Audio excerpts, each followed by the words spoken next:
नमस्कार, मैं डॉक्टर विजय कुमार चावला, राजकीय मॉडल संस्कृति वरिष्ठ माध्यमिक विद्यालय क्योड़क जिला कैथल में हिंदी प्राध्यापक के पद पर कार्यरत हूँ। आज मैं आपके समक्ष कक्षा 9वीं के विद्यार्थियों के लिए अपनी हिंदी की एक प्रस्तुति लेकर उपस्थित हुआ हूँ। आज की प्रस्तुति में मैं आपके समक्ष बिंदु, अर्ध चंद्राकार तथा नुक्ता के बारे में विस्तार से उदाहरण सहित आपको अपने विचार प्रस्तुत करने जा रहा हूं। प्यारे विद्यार्थियों, मेरी आज की प्रस्तुति के उद्देश्य इस प्रकार है। इस प्रस्तुति के अंत तक आप समझ पाएंगे बिंदु अथवा अनुस्वार क्या है। बिंदु अर्थात अनुस्वार और चंद्र बिंदु अर्थात अनुनासिक में क्या अंतर है।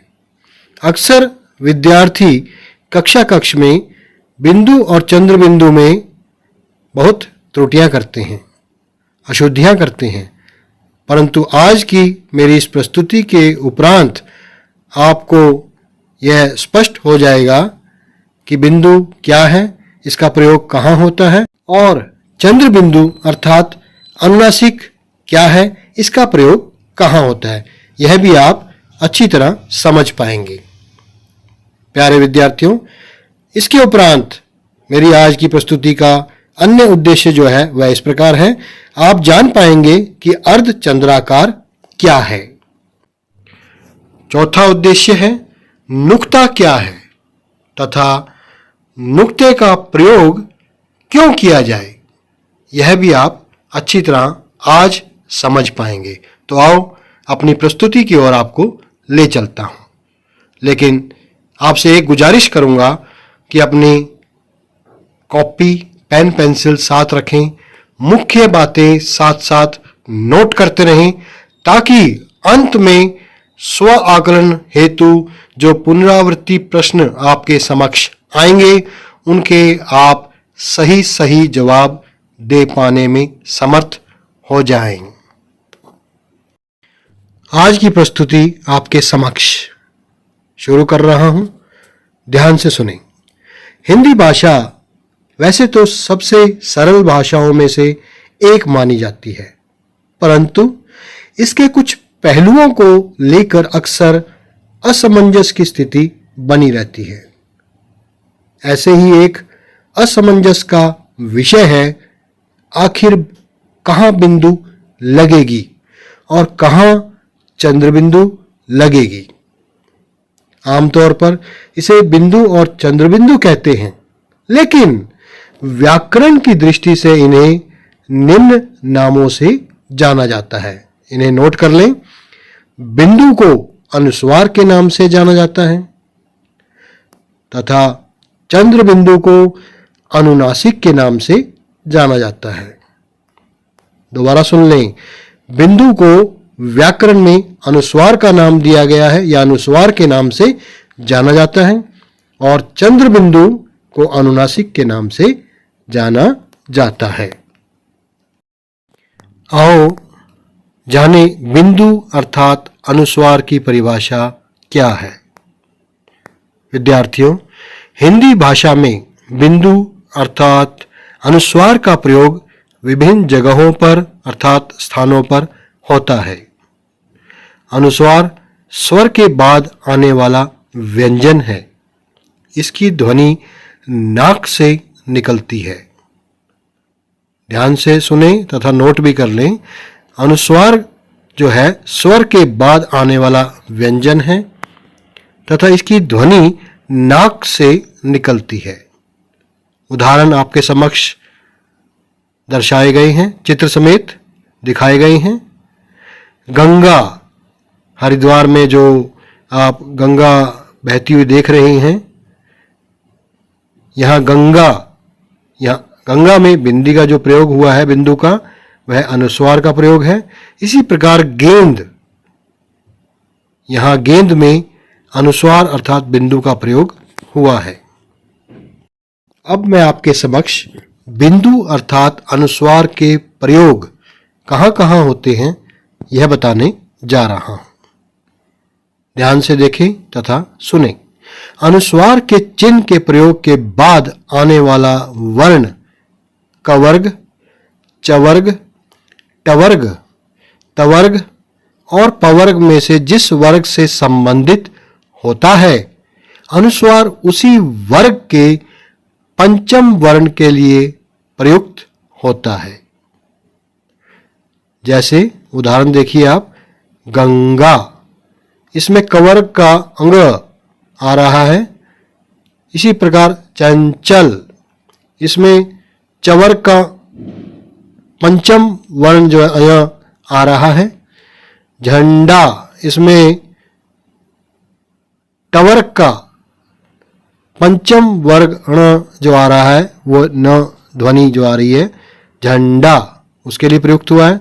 इसी प्रकार तवर्ग का न गंदा, तो इसका अनुस्वार का प्रयोग हुआ है। और पवर्ग का अंतिम वर्ण जो होता है म, कंपन, उसके लिए यहाँ पर अनुस्वार का प्रयोग हुआ है।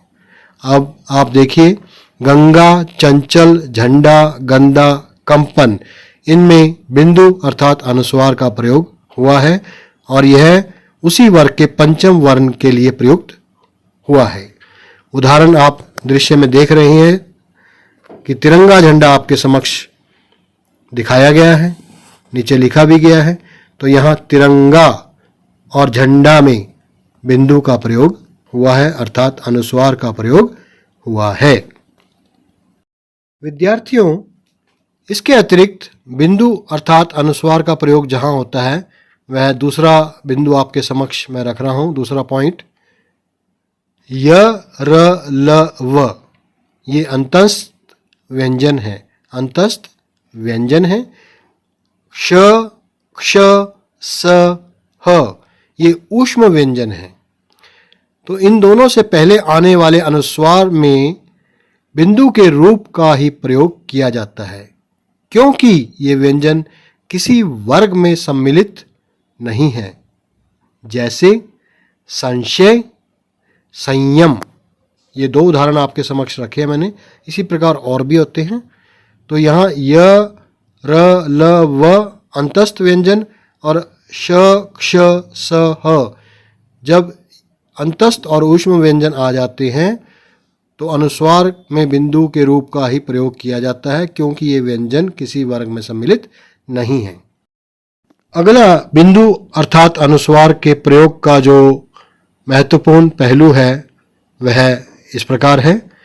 जब शिरोरेखा के ऊपर स्वर की मात्रा लगी हो, तब सुविधा के लिए चंद्र बिंदु के स्थान पर बिंदु का प्रयोग किया जाता है।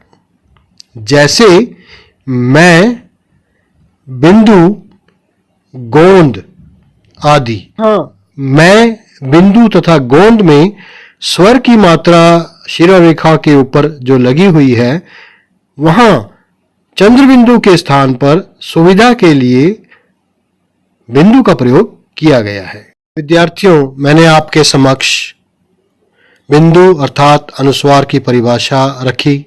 इसके उपरांत बिंदु अर्थात अनुस्वार के प्रयोग कहाँ-कहाँ होते हैं वह बताया।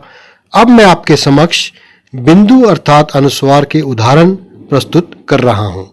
इन्हें कॉपी में नोट भी कर लें, ताकि यदि परीक्षा में आए कि बिंदु की परिभाषा बताते हुए उदाहरण लिखें तो आप इनका प्रयोग कर सकें। तो पहला उदाहरण है आपके समक्ष गंध, उपरांत, तीसरा है सौंदर्य, चौथा है संस्कृति, पांचवा है बंध, छठा है बंधन, सातवां है पतंग, आठवां है पसंद और अंतिम है गंदा। इन 9 उदाहरणों में बिंदु अर्थात अनुस्वार का प्रयोग हुआ है और वही नियम जो मैंने पीछे आपको बताए थे उनका यहाँ पालन किया गया है। तो आओ विद्यार्थियों, अब मैं आपके समक्ष चंद्र बिंदु अर्थात अनुनासिक क्या है यह बताने जा रहा हूं। चंद्र बिंदु अर्थात अनुनासिक क्या है? ध्यान से सुने तथा कॉपी में नोट भी करें। अनुनासिक स्वरों के उच्चारण में मुंह से अधिक तथा नाक से बहुत कम सांस निकलती है। मैंने आपको इससे पूर्व बताया है कि अनुस्वार का जब हम उच्चारण करते हैं तो उस वक्त, उस समय नाक से वायु निकलती है, परंतु अनुनासिक स्वरों के उच्चारण में मुंह से अधिक तथा नाक से बहुत कम सांस निकलती है। इन स्वरों पर चंद्र बिंदु का प्रयोग होता है जो कि शिरोरेखा के ऊपर लगता है। उदाहरण आपके समक्ष है। दृश्य समेत विषय को रोचक बनाते हुए आपके समक्ष मैं उदाहरण प्रस्तुत कर रहा हूं ताकि आपको चिरस्थायी स्मरण इनका हो सके। पहला उदाहरण है मां, दूसरा है चांद और तीसरा है आंखें। इन तीनों उदाहरणों में मां, चांद तथा आंखें, इनमें चंद्र बिंदु अर्थात अनुनासिक का प्रयोग हुआ है। अब मैं आपके समक्ष चंद्र बिंदु अर्थात अनुनासिक के अन्य उदाहरण प्रस्तुत करने जा रहा हूं। इन्हें कॉपी में साथ साथ नोट भी करते रहें। अनुनासिक के उदाहरण। पहला उदाहरण है गांव, दूसरा है हंस, तीसरा है 5, चौथा उदाहरण है मुंह, पांचवा है कांच, छठा उदाहरण है कुआं, सातवां है भांति, आठवां उदाहरण है धुआं और अंतिम है सांस। विद्यार्थियों, इन सभी उदाहरणों में अनुनासिक अर्थात चंद्र बिंदु का प्रयोग करते हुए शब्दों का निर्माण किया गया है। आप इन उदाहरणों को अपनी कॉपी में नोट कर लें तथा इन्हें याद रखें।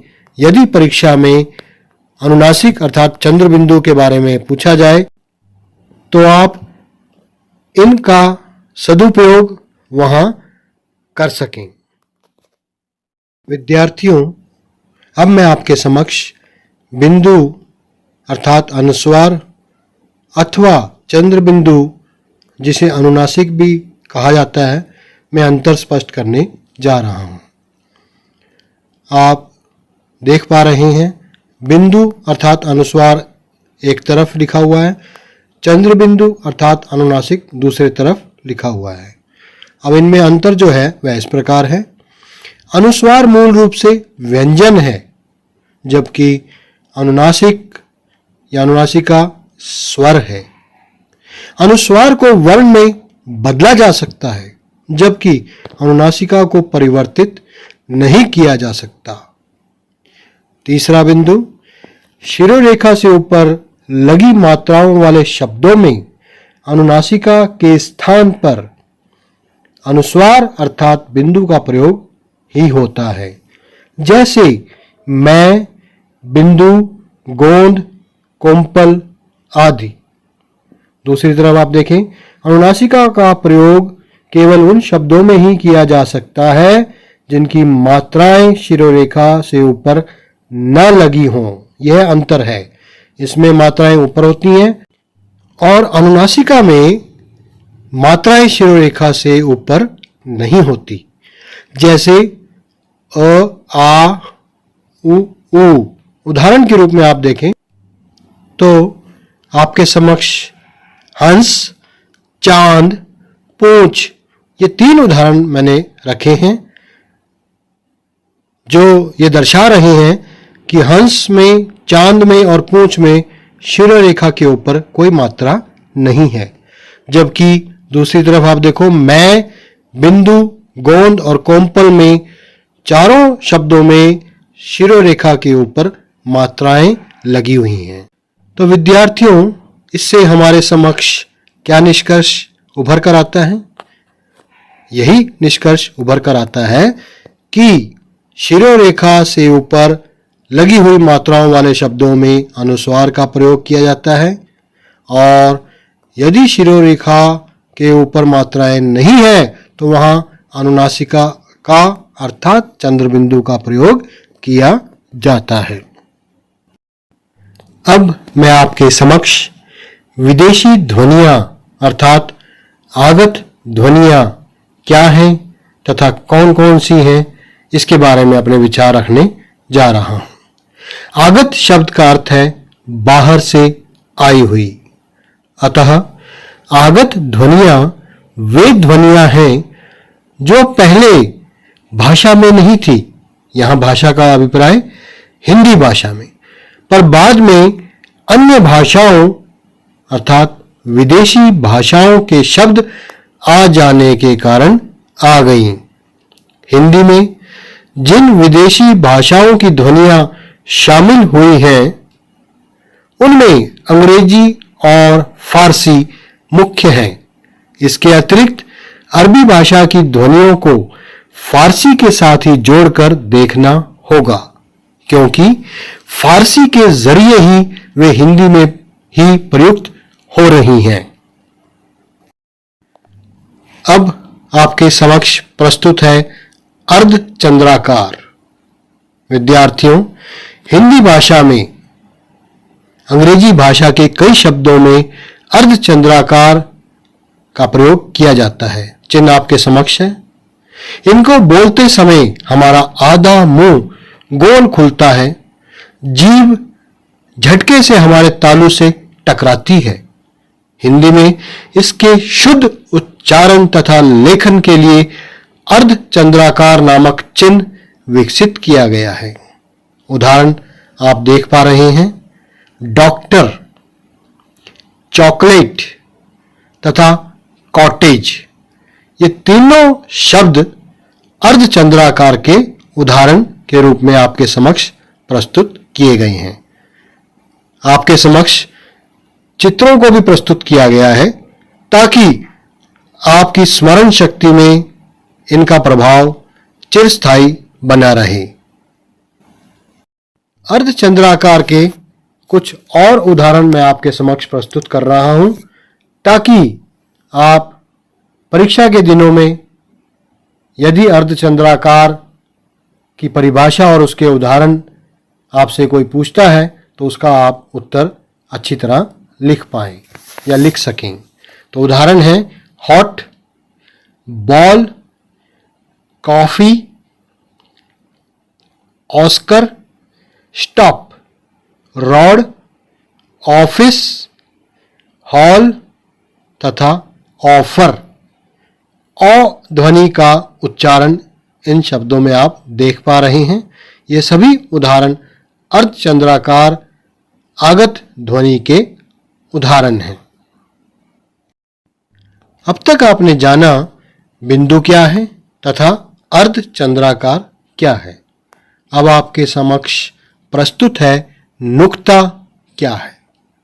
विद्यार्थियों, नुक्ता देवनागरी, गुरुमुखी और अन्य ब्राह्मी परिवार की लिपियों में किसी व्यंजन अक्षर के नीचे लगाए जाने वाले बिंदु को कहते हैं।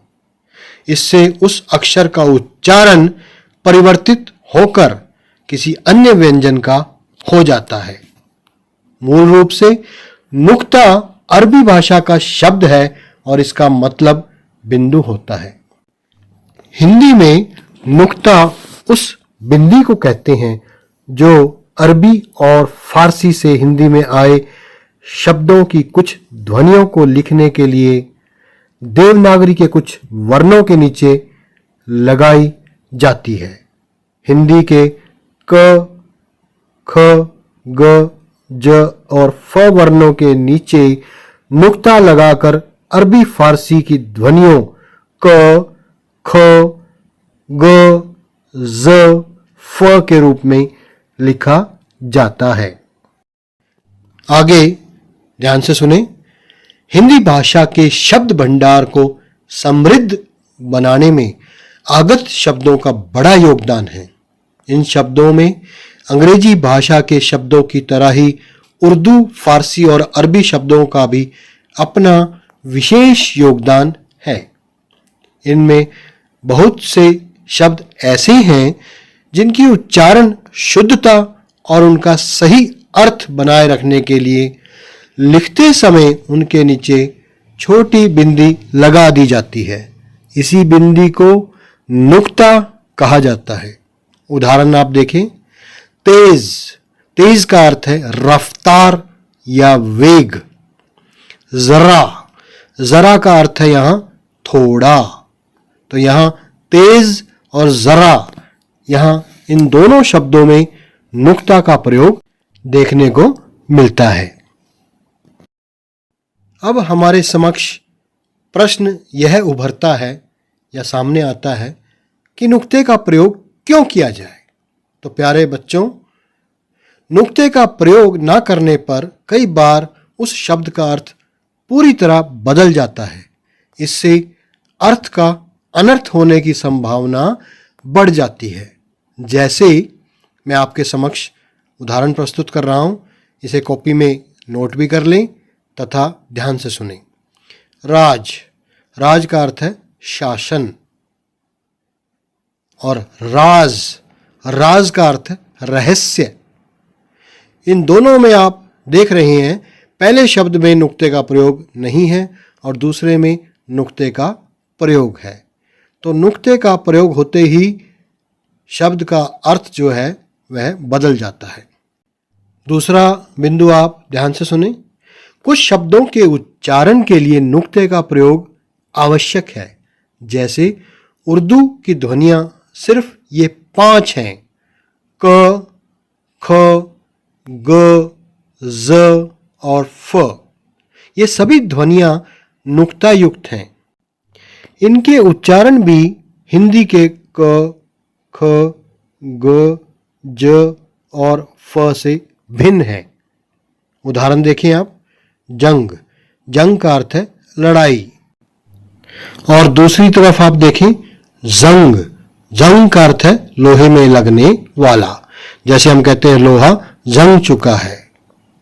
तो आप दूसरे शब्द में देख रहे हैं कि यहां नुक्ते का प्रयोग हुआ है, जबकि पहले वाले शब्द में जंग में नुक्ते का प्रयोग नहीं हुआ है। यदि हम नुक्ते का प्रयोग कर देते हैं शब्द में तो उसका अर्थ ही बदल जाता है। अब आपके समक्ष मैं प्रस्तुत कर रहा हूं बिना नुक्ते वाले शब्द तथा नुक्ता युक्त शब्द। देखिए, जीना, जीना का अर्थ है जिंदगी गुजारना। जमाना, जमाना का अर्थ है उगाना। गज, गज का अर्थ है हाथी। खुदा, खुदा का अर्थ है खुदा हुआ। और खाना, खाना का अर्थ है भोजन। अब इसी के सामने आप देखिए जीना, जीना का अर्थ है सीढ़ी। जमाना, जमाना का अर्थ है समय। अगला शब्द ध्यान से सुने, गज, नाप। जैसे हम कहते हैं 2 गज कपड़ा दे दो, 3 गज कपड़ा दे दो। खुदा, खुदा का अर्थ है भगवान। खाना, खाना का अर्थ है दराज या जगह। ये पांचों उदाहरण नुक्ता युक्त शब्दों के उदाहरण हैं। प्यारे विद्यार्थियों, यह थी मेरी आज की प्रस्तुति। अब मैं आपके समक्ष अपनी प्रस्तुति के सारांश को प्रस्तुत कर रहा हूं। इस प्रस्तुति को देखने के बाद मेरे अनुसार आपने समझा होगा बिंदु अथवा अनुस्वार क्या है। बिंदु अर्थात अनुस्वार और चंद्र बिंदु अर्थात अनुनासिक में क्या अंतर है। अर्धचंद्राकार क्या है, इसके उदाहरण कौन कौन से हैं। नुक्ता क्या है, नुक्ते के प्रयोग के कौन कौन से उदाहरण हैं, ये भी आपने देखे और समझे होंगे। नुक्ते का प्रयोग क्यों किया जाए, इसके बारे में भी आपको विस्तार से जानकारी जो मैंने प्रदान की है वह समझ आ गई होगी। प्यारे विद्यार्थियों, अब मैं आपके समक्ष स्व आकलन हेतु कुछ प्रश्न लेकर उपस्थित हो रहा हूं। पहला प्रश्न है आपके समक्ष, ध्यान से सुने तथा इसका सही जवाब अपनी कॉपी में लिखें। हिंदी भाषा में अंग्रेजी भाषा के कई शब्दों में डैश का प्रयोग किया जाता है। ऑप्शन है नुक्ता, बिंदु, अर्धचंद्राकार या अनुनासिक। सोच समझकर अपना जवाब कॉपी में लिखें। मैं इसका सही जवाब आपके समक्ष प्रस्तुत कर रहा हूं। इसका मिलान आप कर लें। इसका सही जवाब है अर्धचंद्राकार। दूसरा प्रश्न है आपके समक्ष, ध्यान से सुने। निम्नलिखित शब्दों में उचित स्थान पर लगा नुक्ते वाला शब्द कौन सा है? ऑप्शन है फूलदान, फसल, फलदार, लड़कपन। इन चारों में से किस शब्द में नुक्ता सही स्थान पर लगा हुआ है? ध्यान से सोच समझकर दिमाग लगाकर कॉपी में इसका उत्तर लिखें। इसका सही उत्तर है ख ऑप्शन फसल। तीसरा प्रश्न है आपके समक्ष। निम्नलिखित शब्दों में नुक्ते वाला शब्द कौन सा नहीं है? चार ऑप्शन है आपके समक्ष।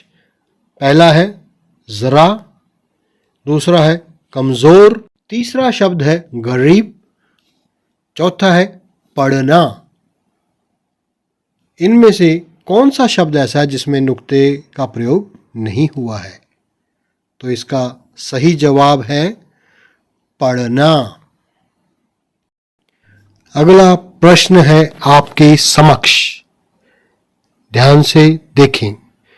निम्नलिखित शब्दों में अर्धचंद्राकार युक्त शब्द कौन सा है? ऑप्शन है कॉलेज, चांद, अंक, चढ़ना। इनमें विद्यार्थियों किस शब्द में अर्धचंद्राकार का प्रयोग हुआ है? सोच समझकर इसका जवाब अपनी कॉपी में लिखें। इसका सही जवाब है ऑप्शन क कॉलेज। अगला प्रश्न देखिए।